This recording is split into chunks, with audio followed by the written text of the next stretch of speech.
everyone. My name is Anne Steele. This presentation originally given as a performance lecture at the East 2046 Festival in London, in the UK.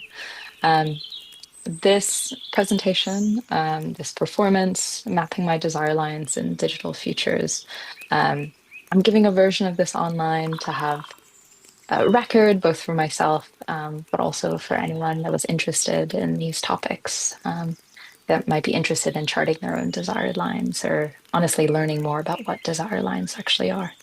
I hope you can hear the birds chattering in the background. We're currently in Wales, so to speak, and I'll share more about those links in the description and also at the end of this presentation. But I hope for a minute, as we kind of walk through my desktop, these screenshots taken of my desktop as well as my Zoom background, that maybe for a moment you'll be transported to some other type of digital future.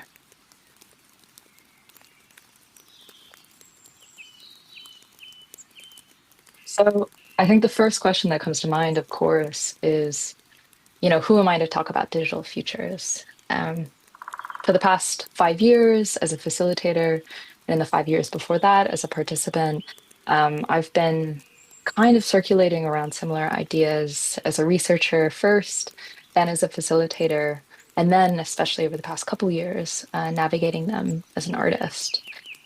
I really found myself in and around this kind of world of open knowledge, the open ecosystem, thinking about complex questions around access, who has access to information, what is the difference between a project like Wikipedia and WikiLeaks. I found myself in fellowships with groups like the Open Knowledge Foundation or the Internet Society, and then eventually doing research as an ethnographer, as an anthropologist, in the humanitarian OpenStreetMap kind of ecosystem, really learning about what that type of international contribution looks like at large.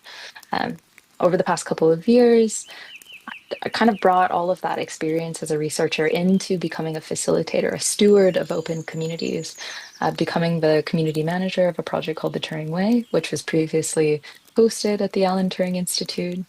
Um, I started facilitating mapathons with the British Red Cross, organizing dev rooms at FOSDEM, the largest open source developer conference in Europe.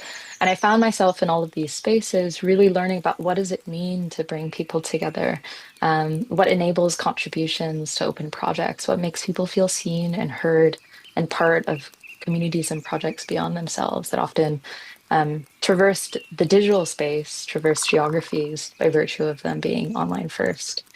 And then, of course, over the past couple of years, I really found that kind of getting outside of the paradigm of the paper, of code, I really found myself kind of bringing all those different skills together to really become more of an artist. I started collaborating with sculptors. I started attending classes through groups like the School for Poetic Computation, the School of Machines, Making and Make Believe, making installations for festivals like the Mozilla Festival, Transmediale, even a couple of gallery shows and um, participated in a artistic research fellowship with the School of Commons based at the Zurich School of the Arts. And really, in all of these spaces, I found myself kind of bringing all of these different skills and backgrounds together, kind of across this wide ecosystemic transdisciplinary approach that has always kind of been core to my work.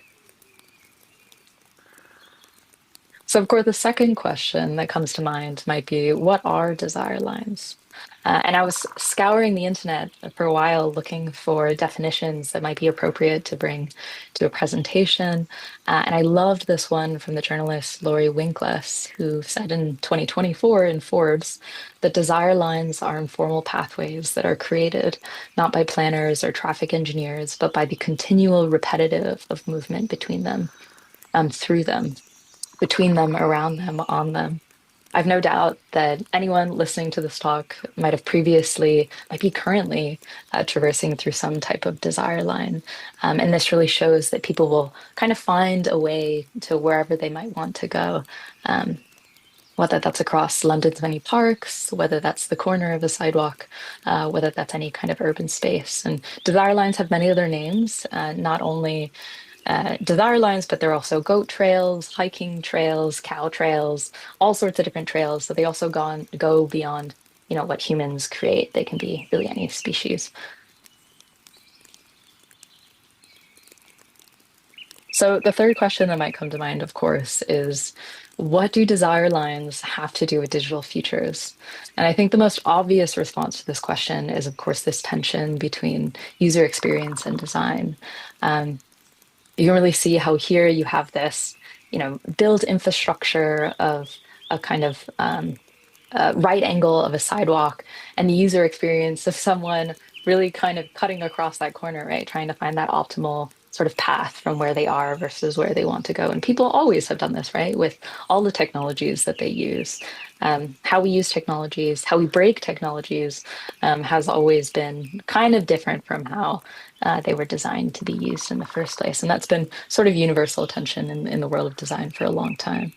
And so user-centered experience, user-centered design, people-centered design, human-centered research, all this kind of stuff has really attempted to kind of, close the gap a little bit between these two experiences. If anything, make the user experience perhaps more official.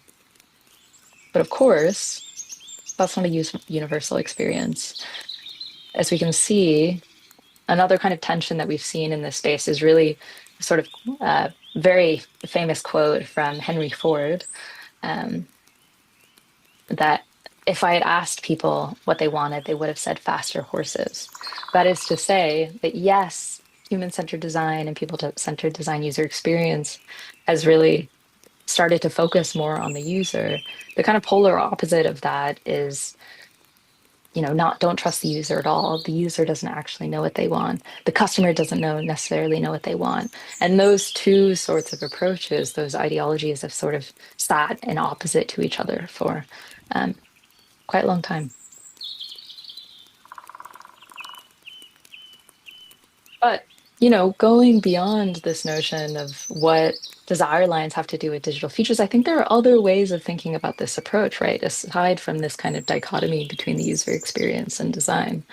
Um, desire lines can be made intentionally by one person or a set of persons, set of people that decide to walk across a space, to create one, maybe with no other intention besides that they wanted to do so. And I love the work by Richard Long, a British artist who won the Turner Prize many a year ago. Um, his work on desire lines, in many ways, creating desire lines really encapsulates this notion. And I love this quote from him. He very rarely gives interviews, but he said that there is a point of view that if you go into a landscape, you should leave only footprints and take photographs. And the other extreme is making monuments. I have no interest in making monuments, but I think there is a fascinating territory between these two positions. Um, and one of his first works that he made while he was still a student in London was made in Wiltshire, I believe, in a field kind of close between where in somewhere in between Bristol, where he was born and raised, and London, where he attended school. And he found this field where he created this kind of desire line by walking back and forth across this field many times, many, many times before it started to create this kind of line. Um, this temporary, semi-permanent sort of structure that he photographed and created his first work with. But he's created many different types of these sorts of walks, like walking a line in Peru or a line in the Himalaya, so, which is actually a series of stones that are sort of stacked near each other. And these kind of show what it means to be intentional, right? To create desire lines with nothing besides your own 2 feet and idea that maybe a line should be put there in the first place. They're really, say, what if desire lines were things that we made consciously, repetitively, collectively? So when I was reflecting on desire lines that I have for sorts of digital futures going forward, I think the first desire line that came to mind was really this notion that, of course, as someone that has worked in and around different parts of the open ecosystem for years now, it's really clear that openness does enable trust, especially in these present times when so much more information seems to be lost around us. It really does facilitate this process of working together, of collaborating, um, of learning more about things that you wouldn't otherwise. I love Jenny Odell. I believe I don't remember the exact quote, but she talks about how attention affects who and what we care about and how we care about it. And I think openness is kind of a part of that, right? What is open, what is shared, enables us to learn and understand, and therefore care. about these ecosystems that often might remain invisible. It's a means through which we share and connect and advocate online, as many, many projects and many people have already demonstrated. But there's another side to it, right? Openness can also be a means of our exploitation. Um, I really draw upon the work here of like Byung-Chul Han, a Korean scholar living in Berlin, that he's written about in many other contexts. But in the Transparency Society, he really talks about how openness becomes a kind of society of us sort of volunteering our inner lives, putting ourselves up for sale. It's kind of mining our own experiences and ourselves for um, exposure, for thought, for data, for information, for things that we volunteer voluntarily, that private life becomes life that we share actively. And of course, we can see what this means in the context of social media, right? The social media platforms that we use. Um, but I think it can apply really broadly. Um, OpenAI being the most easy example to kind of draw upon here, that all of the information, ourselves, all of our content, this video that's being put online does get scraped and um, used to train AI machine learning systems that can ultimately duplicate us, maybe not replicate us, but can create kind of use us as a sort of base material for something else. This openness does become a means of us being exploited. And if we've seen any examples from other ecosystems and from other spaces, this sort of openness, this creating of technology that uses this open information can often simply replicate the same schisms of power and inequality that we've seen for a very long time. As Leslie Chan, who founded the Knowledge Equity Lab at the University of Toronto, would definitely say um, in his work.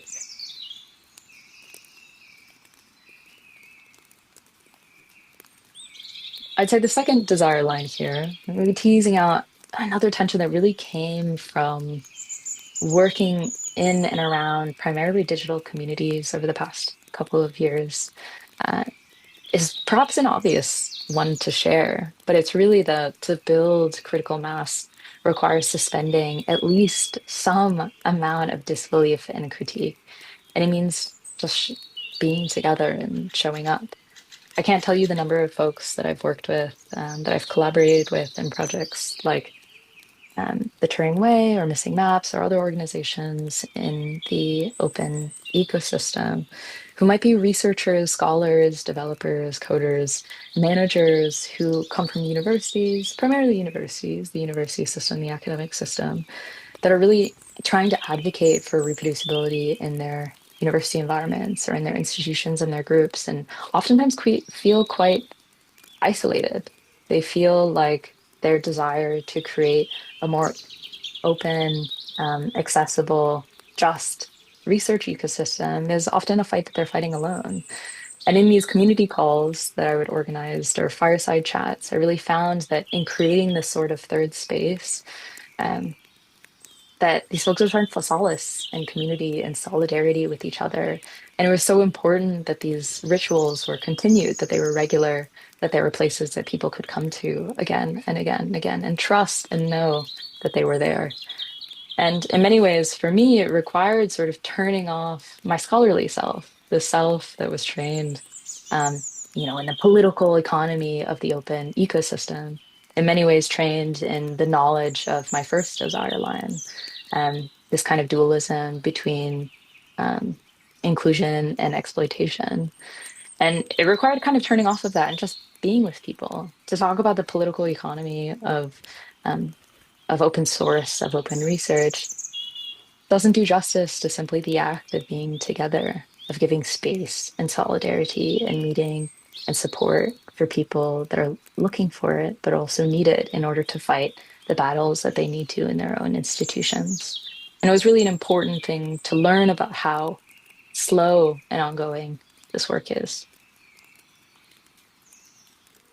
I'd say the third desire line comes from a very personal project, a long-term project that I've been working on. Um, that is roughly currently called From Screen to Summit, walking the Paktu mountain range. And so what this project does is kind of combine this sort of background that I have in open technology, taking skills from open source investigative research or journalism work, to do a kind of digital and physical walk across South and North Korea. One, physically through the landscape of the Boktu mountain range, which is known as the spiritual home of the Korean people, but also stitching together satellite images, public available news articles, all of this kind of security apparatus information and knowledge that is available about North Korea to kind of stitch together a digital and physical walk, kind of co-opting these technologies of surveillance for poetry and heritage and many ways attention to maybe this tension between the two. And I think in doing this kind of digital physical walk and looking at this kind of tension between like nature and technology in person, online, I could really see how this kind of co-optation is both mutual and constant. So many friends and collaborators that I know in the creative computation ecosystem talk about how their technological skills and their work and their creativity is constantly in this process of being adapted in marketing environments, used for new products, that the things that they might be developing in a very personal capacity might also be kind of co-opted for other tools. And I think that vigilance in understanding that this kind of co-optation is happening constantly, that maybe a work that is developed for a personal purpose then becomes one that could be used to exploit our attention in the attention economy. Um, that awareness is important, and to hold both of those things as being possible together at the same time is also important. An ongoing project, I think, as the project develops and we see how open source investigative techniques might be used for different purposes, I wonder what might emerge from that in the next number of years. And I love, love, love this example that I found on Reddit about what that flexibility sort of looks like in real time. This shows an example from Desire Path, which is a subreddit that kind of where folks share different examples of desire lines in their communities. And this shows a paved over desire line, kind of belligerent architecture of the city installing stones that aren't good for either walking or wheelchairs or any sorts of different types of transport. And in response to that kind of asphyxiation of that desire line into a real path, a new desire line simply emerged right next to it. And it really just shows the kind of adaptability of people in creating the sorts of tools and skills and ways of transport and ways of doing things that they want to. But of course, I would be remiss to talk about desire lines without acknowledging that to dream, to talk about desire lines, to talk about, dreams of a better digital future is happening during a time of increasing digital and physical enclosure. We've seen record numbers of layoffs happening across the tech ecosystem, open source and proprietary. We've seen a number of different research and funding programs kind of fall into a sort of recession or even being closed. Give examples here from the Python community, from Knowledge Futures, an experimental publishing project, even from multinational government institutions like the EU's Horizon program. Um, Mike Nolan, a friend of mine through the Infrastructure Insights Fund, has done some really excellent research on what infrastructure and recession might look like, especially as we track this sort of ongoing phenomena. And so it really means we're kind of existing in this era of, you know, increasingly contracting funding. What does it mean to dream during this kind of enclosure of what is possible, if not what is being funded to make possible? But we also know that that enclosure isn't just happening digitally, it's also happening physically. This is kind of a crazy story. These photos are taken of what's called the Iron Curtain of Somerset, built by a farmer named Alan Brund, based in the western part of the UK. And he built these walls in response to ramblers, walkers, walking across his fields for hikes and for all sorts of different things, kind of in the countryside. And after many a time of trying to discourage walkers on his land, he built this kind of iron curtain, quite literally on both sides of the walking part, the walking path that cuts directly across his land. And I believe it was reported pretty recently that I think legally this wall is still able to stand. Of course, you know, this isn't the only way of approaching things. In the physical realm of the UK, the right to roam movement, really drawing upon practices that were made in Scotland of allowing walkers and ramblers to be able to use and walk through private land. Um, Nick Hayes, who wrote the Book of Trespass, who really talks about, what right to roam might look like in England, which has, a much longer history of private land ownership that dates back to the medieval area, very different history than Scotland. He calls the right to roam as the right to belong. And the right to roam across the Iron Curtain of Somerset still exists, despite the walls that have been built there. And so, really, in conclusion, um, I really saw how much, mapping through and walking through these desire lines of mine really kind of brings me back to the original kind of notions of mapping. And I was thinking about, with these kinds of conditions in mind of digital and physical enclosure, what do desire lines sort of look like? And to think about desire lines really brought me back to maps. And these two maps here on the screen really show two examples of what's called maps of the internet. On the left side being, of course, a very famous cartoon made by the artist Randall Munroe, who made the comics for XKCD.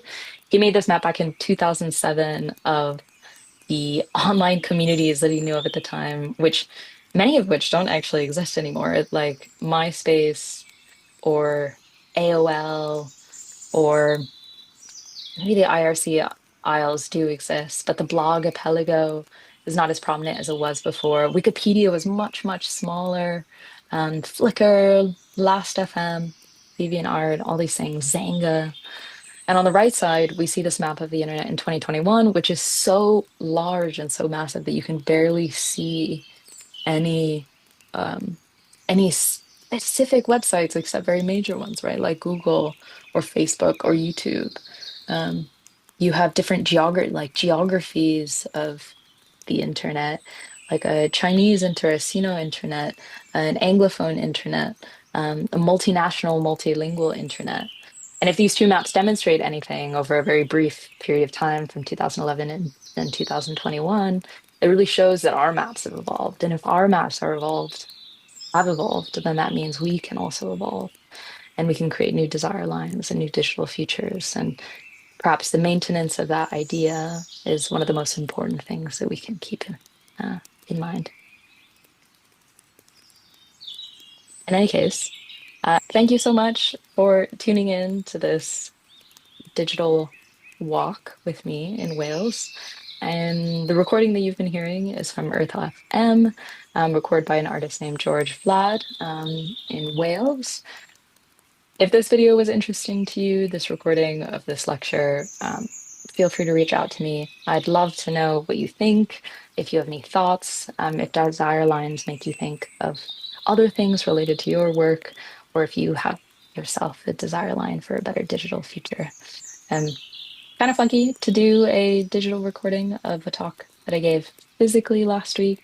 I hope that this might be useful for folks. And I love the concept of desire lines, and I just really hope that it reaches more people. Thanks so much.